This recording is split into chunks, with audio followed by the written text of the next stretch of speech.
Hi guys, German Prepper here. I found it hard to put out this video as a new year deserves to hold a promise of better times for all and hope in a brighter future. Such thoughts right now, however, are firmly for the uninformed and those unable to face a reality outside of what their government and its puppet media tells them. The truth is, 2023 is not looking good in so many ways, and unfortunately, we can be certain it is going to be a struggle for a great many, prepper and non-prepper alike. Our time is approaching, guys. I hope you have heeded my warnings and are as ready as you can be. 2023 will test us all. Here is your latest update of key uncensored intel free from pointless conjecture, hearsay and sales pitches. Andriy Cherniak, a representative of Ukraine's main intelligence directorate, has put out this stark propaganda warning for 2023. According to Ukraine's military intelligence, the Russians will try to continue offensive actions this year. They failed to achieve their goal in any of the areas. They understand they will lose, but they do not plan to end the war. We are considering the possibility that they may attack simultaneously from the north or the east. Such actions by the enemy are expected. Our troops are ready for it. On Sunday the 1st of January 2023, Germany took the lead of NATO's highest readiness military force, placing thousands of NATO troops on standby and ready to deploy within days. NATO's Very High Readiness Joint Task Force, or VJTF, was created in 2014 at the core of a strengthened NATO response force following the Russian Federation's annexation of Crimea and crisis in the Middle East. In February 2022, NATO deployed elements of the VJTF to Romania on the unit's first ever collective defence mission. In 2023, VJTF land forces comprise around 11,500 troops. In total, 9 NATO allies consisting of Belgium, Czechia, Latvia, Lithuania, Luxembourg, Germany, Netherlands, Norway and Slovenia will contribute. Alexei Arestovich, advisor to Volodymyr Zelensky, has commented about serious losses of the Ukrainian armed forces in Bakhmut and Soledar. The armed forces are suffering heavy casualties in the area of Artemovsk and Soledar in Donetsk. They are constantly under attack there. In any case, we have serious losses. The Russians are sending continuous waves of infantry to storm Artemovsk while preparing a strike with reserve forces in a new, unknown direction. It is important to understand where the strike will take place. Now Ukraine is on the defensive instead of launching successful counterattacks, but the further possible advancement of the armed forces directly depends on the supply of Western military equipment and weapons. The United Kingdom is continuing and expanding on its training of the Ukrainian armed forces in Britain. The UK General Staff has made this statement. The training being delivered in the UK is to provide battlefield skills, enabling volunteer soldiers to defend their homeland against Russian aggression. The training is for new volunteer recruits who have joined the armed forces of Ukraine with little or no previous military experience to teach them the skills required to survive and be effective in frontline combat. Apparently, guys, the training course, which is based on that given to UK Army Reserve Infantry, will be delivered over a minimum of a 5-week period. Since 2015, British troops have trained more than 22,000 members of the Ukrainian Armed Forces, and this new training programme is continuing that work in Britain. This has now been extended into 2023 to assist Ukraine in continuing the conflict. The United States Department of Defense has announced $1.85 billion in additional security assistance for Ukraine. This includes the authorization of the 28th presidential drawdown of security assistance valued at up to $1 billion, as well as $850 million in assistance via the Ukraine Security Assistance Initiative. So-called capabilities in this package include 1. Patriot Air Defense Battery and Munitions.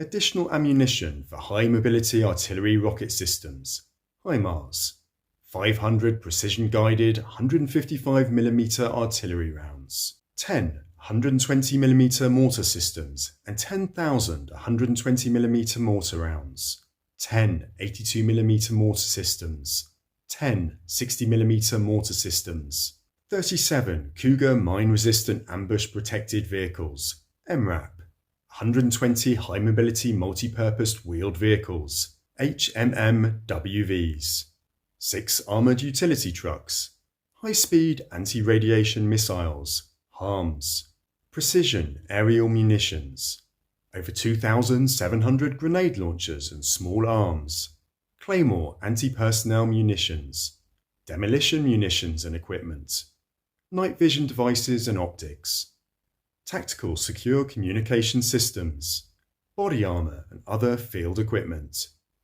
Under USAI, the DoD will also provide Ukraine with 45,000 152mm artillery rounds, 20,000 122mm artillery rounds, 50,000 122mm Grad rockets, 100,000 rounds of 125mm tank ammunition, SATCOM terminals and services, funding for training, maintenance and sustainment.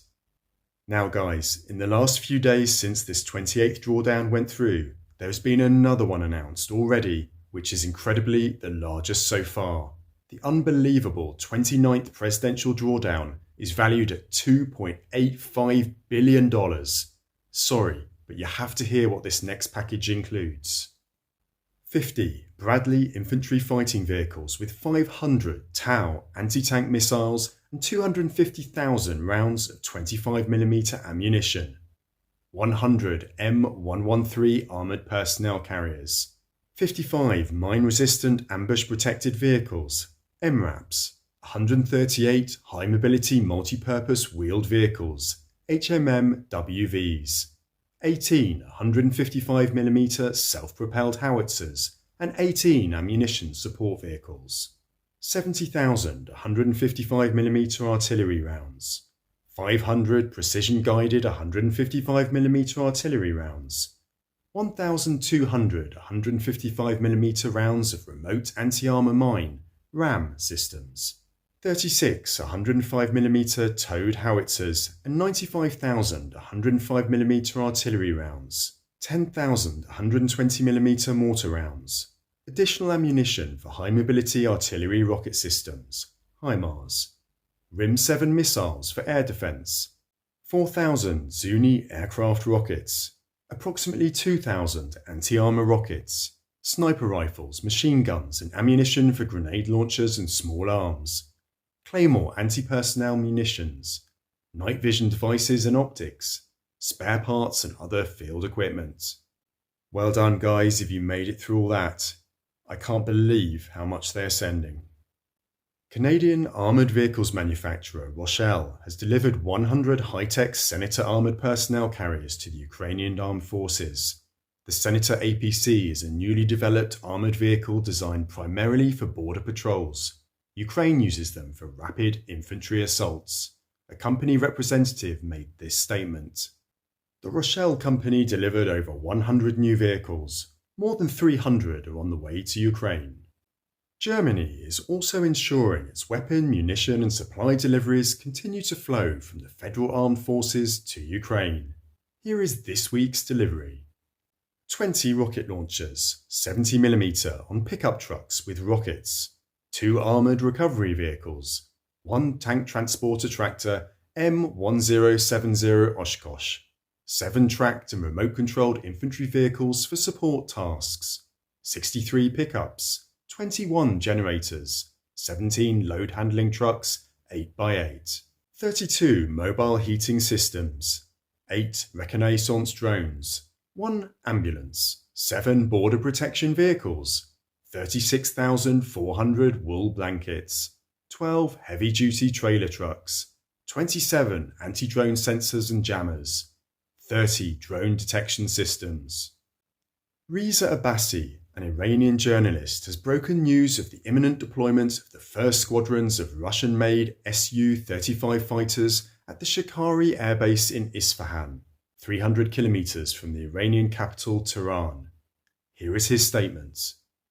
In the immediate future, 24 aircraft will land at this base. In total, according to the contract, 64 new Su-35 fighters of the 4++ generation will be delivered to Iran to replace the aging US F-5 and S-4 aircraft.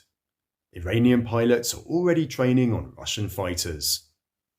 Reza Abbasi also announced that Russia will deliver 4 Mi-26 heavy transport helicopters to the Islamic Republic. The price for this Russian Federation support to Iran has been made clear across Israeli media, which, when referring to the acquisition of the Su-35 by Iran, have been noted to repeat the following statement in their commentary. Tehran has so far delivered 1,700 drones to Russia, 250 in the last few days, and another 300 in the future. In addition, they will hand over ballistic missiles to receive anti-aircraft systems in exchange. The North Korean regime-run Korean Central News Agency has made this dire statement regarding the ruling Workers' Party of Korea's year-end plenary meeting. Now that the South Korean puppet forces, who designated the DPRK as their principal enemy and openly trumpet about preparations for war, have become our undoubted enemy, it highlights the importance and necessity of a mass producing of tactical nuclear weapons and calls for an exponential increase of the country's nuclear arsenal. Oh dear. There we are then, guys. A new year, but sadly the same old strife. Now is the time to prep hard as we all take a further step on the path of World War III. A question for you all now to end. Have you any serious gaps in your preparations, such as water, food, defence, medical, self-sufficiency, that you are determined to address now for a measure of peace of mind moving into 2023? As always, looking forward to reading your answers. If you can, please support the channel by taking membership. It really makes a difference. And if you haven't already, make sure you are subscribed. Keep prepping, guys. Cheers for now.